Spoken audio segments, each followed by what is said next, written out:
হাইকোর্টের রায় বহাল রেখে যখন সুপ্রিম কোর্ট 2016 সালের এসএসসি নিয়োগ দুর্নীতি মামলায় পুরো প্যানেল বাতিল করে দিয়েছিল, ঠিক সেই সময় মুখ্যমন্ত্রী মমতা বন্দ্যোপাধ্যায় নিজে কেন মামলার শুনানি করেননি, এই প্রসঙ্গ উঠছে। যে 26,000 চাকরি বাতিল হয়েছিল, যে 26,000 শিক্ষক কর্মীদের চাকরি চলে গিয়েছিল, তাদের অবস্থান, তাদের কি করবে? নমস্কার, সাদা কালো নিউজে আপনাদের সবাইকে স্বাগত। আমি অর্ণব রয়েছি আপনাদের সঙ্গে। আজ যে বিষয়টি নিয়ে কথা বলবো, অবশ্যই এসআইআর। বঙ্গে 26শে বিধানসভা নির্বাচনের আবহ, তার সঙ্গে চলছে এসআইআর আবহ।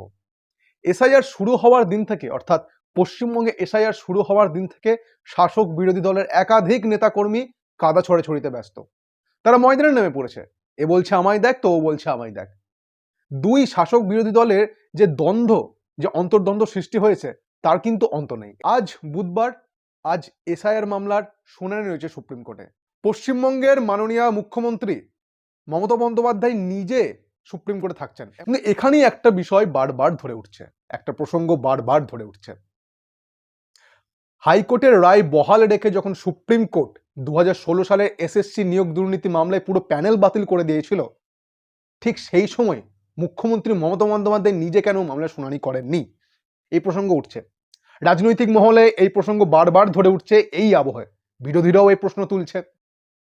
2016 সালের যখন নিয়োগ প্রক্রিয়ার মামলায় পুরো প্যানেল বাতিল করে দেওয়া হয়েছিল, সুপ্রিম কোর্টের পক্ষ থেকে তরফ থেকে জানানো হয়েছিল যে এই নিয়োগ দুর্নীতি মামলায় এই যে নিয়োগ প্রক্রিয়া করা হয়েছে, এই নিয়োগ প্রক্রিয়া পুরোটাই কারচুপি করা হয়েছে, এখানে পুরোটাই দুর্নীতি করা হয়েছে, তাই নতুন করে নিয়োগ প্রক্রিয়া আবার স্বচ্ছভাবে নিতে হবে।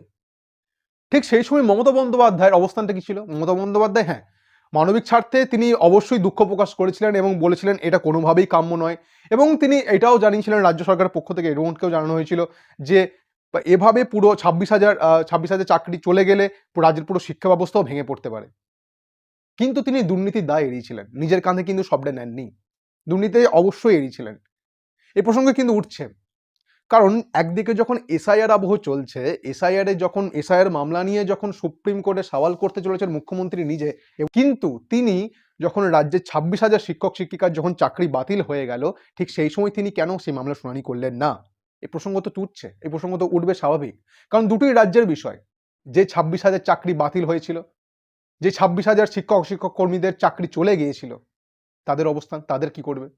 আজ সেই প্রসঙ্গ খুব স্বাভাবিক, আর ওঠাটাই তো স্বাভাবিক।